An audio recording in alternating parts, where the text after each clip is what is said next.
ಮೇಲೆಲ್ಲ ಮುಗಿಸ್ಕೊಂಡು ಇವಾಗ ಆಫೀಸ್ಗೆ ಹೋಗ್ತಾ ಇದ್ದೀನಿ.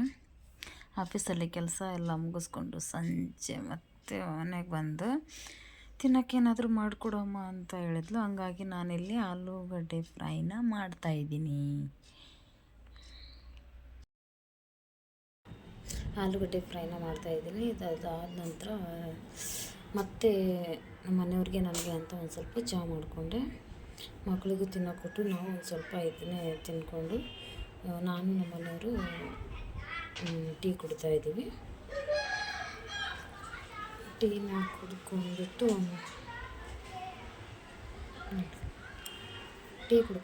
ಮತ್ತೆ ಸಂಜೆಗೆ ಏನಾದರೂ ಮಾಡಬೇಕಲ್ಲ ಊಟಕ್ಕೆ. ಹಾಗಾಗಿ ಒಂದು ಸ್ವಲ್ಪ ಮಡಿಕೆ ಕಾಳು ಇತ್ತು, ಮೊಳಕೆ ಹೊಡೆದಿರೋ ಕಾಳುಗಳೆಲ್ಲ ಇತ್ತು. ಅದನ್ನು ಕೂಡ ಇವಾಗ ರಾತ್ರಿ ಊಟಕ್ಕೆ ಅಡುಗೆನ ಮಾಡ್ತಾಯಿದ್ದೀನಿ. ಒಂದು ಸೈಡು ರೈಸ್ಗೆ ಇಟ್ಟಿದ್ದೀನಿ. ರೈಸನ್ನು ಆ ಕಡೆ ರೆಡಿ ಆಗ್ತಾಯಿದೆ. ಈ ಕಡೆ ನಾನು ಕಾಳನ್ನ ಒಗ್ಗರಣೆ ಮಾಡ್ಕೊತಾ ಇದ್ದೀನಿ. ನೋಡಿ, ಒಗ್ಗರಣೆಗೆ ಒಂದು ಸ್ವಲ್ಪ ಕರಿಬೇವು, ಜೀರಿಗೆ, ಸಾಸಿವೆ ಹಾಕ್ಬಿಟ್ಟು ಈರುಳ್ಳಿನ ಫ್ರೈ ಮಾಡ್ಕೊತಾ ಇದ್ದೀನಿ. ಕೆಂಪಾಗೋವರೆಗೂ ಒಂದು ಸ್ವಲ್ಪ ಫ್ರೈ ಮಾಡಿಕೊಂಡು ನಂತರ ಇದಕ್ಕೆ ಟೊಮೊಟೊನ ಮಿಕ್ಸ್ ಮಾಡಿ ಸ್ವಲ್ಪ ಫ್ರೈ ಆಗಬೇಕು. ಅದಾದ ನಂತರ ಒಂದು ಸ್ವಲ್ಪ ಉಪ್ಪನ್ನ ಹಾಕ್ಕೊಂಡು ಸ್ವಲ್ಪ ಅರಿಶಿನ ಮತ್ತು ರುಚಿಗೆ ತಕ್ಕಷ್ಟು ಉಪ್ಪು ಹಾಕಿ ಮತ್ತು ಖಾರ ಸ್ವಲ್ಪ ನಾನು ಗರಂ ಮಸಾಲಾನ ಹಾಕಿದ್ದೀನಿ. ಈಗ ಖಾರ ನೋಡಿಕೊಂಡು ಖಾರನ ಹಾಕಿ ಮಿಕ್ಸ್ ಮಾಡಿ ಒಂದು ಸ್ವಲ್ಪ ಇದನ್ನು ಫ್ರೈ ಮಾಡಬೇಕು.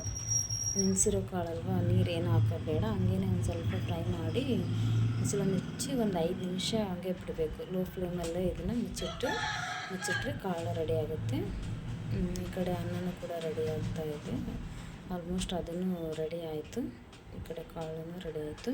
ನೆಕ್ಸ್ಟ್ ಇವಾಗ ರೊಟ್ಟಿನ ಮಾಡ್ಕೋಬೇಕು ಅಂತೇಳ್ಬಿಟ್ಟು ಈ ಕಡೆ ಚಿಗಟನ್ನ ಕಾಯ್ದಿಟ್ಟಿದ್ದೀನಿ. ನೋಡಿ, ಇವಾಗ ರೊಟ್ಟಿನೂ ರೆಡಿಯಾಗಿ ಮಾಡಬೇಕು. ಜಿಗಟನ್ನ ಹಾಕಿಬಿಟ್ಟು ಒಂದು ಸ್ವಲ್ಪ ಆರೋದಕ್ಕೆ ಬಿಟ್ಟು ಮಕ್ಕಳ ಜೊತೆ ಕುಂತಿದ್ದೆ. ಅದಾದ ನಂತರ ಮತ್ತೆ ಬಂದು ಇವಾಗ ರೊಟ್ಟಿನ ಸ್ಟಾರ್ಟ್ ಮಾಡ್ತಾಯಿದ್ದೀನಿ. ಚೆನ್ನಾಗಿ ನಾದ್ಕೋಬೇಕು. ಹಿಟ್ಟು ಎಷ್ಟು ಚೆನ್ನಾಗಿ ನಾದ್ಕೊತೀವಿ ಅಷ್ಟೇ ಚೆನ್ನಾಗಿ ರೊಟ್ಟಿನೂ ಬರುತ್ತೆ. ಇಲ್ಲಾಂದರೆ ಆ ಕಡೆ ಈ ಕಡೆ ಸೀಳೋದು, ಅದು ಇದು ಹಿಂಗೆ ಹಂಚಲ್ಲಿ ಹಾಕತ್ಲೇನ ಕೆಳಗಡೆ ಬೀಳೋದು ಆ ಥರ ಆಗುತ್ತೆ. ಹಂಗಾಗಿ ಹಿಟ್ಟನ್ನು ನೀಟಾಗಿ ಚೆನ್ನಾಗಿ ನಾದ್ಕೋಬೇಕು. ಅದಾದ ನಂತರ ಇವಾಗ ರೊಟ್ಟಿನ ಮಾಡ್ತಾಯಿದ್ದೀನಿ. ರೊಟ್ಟಿ ಇಲ್ಲಾಂದರೆ ನಮಗೆ ಊಟನೇ ಮಾಡ್ದಂಗೆ ಅನಿಸಲ್ಲ. ದಿನಕ್ಕೆ ಒಂದು ಸತಿ ಆದರೂ ನಾವು ರೊಟ್ಟಿನ ತಿನ್ನಲೇಬೇಕು. ಹಂಗಾಗಿ ನಮ್ಮ ಮನೆಯವ್ರು ಹೆಂಗೂ ರೈಸ್ ಊಟ ಮಾಡ್ತಾರೆ, ಆದರೆ ನನಗಂಕರು ರೊಟ್ಟಿ ಇಲ್ಲದೆ ಊಟನೇ ಮಾಡಿಲ್ಲ ಅನ್ನೋ ಹಂಗೆ ಫೀಲ್ ಆಗ್ತಾಯಿರುತ್ತೆ. ಹಂಗಾಗಿ ನಾನು ರೊಟ್ಟಿ ಮಾಡ್ಕೊಳ್ತೇನೆ ಡೈಲಿ. ಇವಾಗ ರೊಟ್ಟಿನ ರೆಡಿ ಮಾಡ್ತಾಯಿದ್ದೀನಿ. ಒಂದು ಕಡೆ ಟೈಮ್ ಬೇರೆ ಆಗಿತ್ತು, ಮಕ್ಕಳು ಊಟ ಮಾಡಬೇಕಲ್ಲ. ಹಂಗಾಗಿ ಬೇಗನೆ ರೊಟ್ಟಿ ಎಲ್ಲ ಮುಗಿಸ್ಕೊಂಡು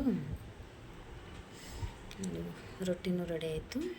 ಇವಾಗ ಮಕ್ಕಳಿಗೆ ಊಟ ಮಾಡ್ಕೊಂಡು ಅಷ್ಟೊತ್ತಿಗೆ ಇಲ್ಲಿ ನಮ್ಮ ಬಂದಿದ್ದೆ.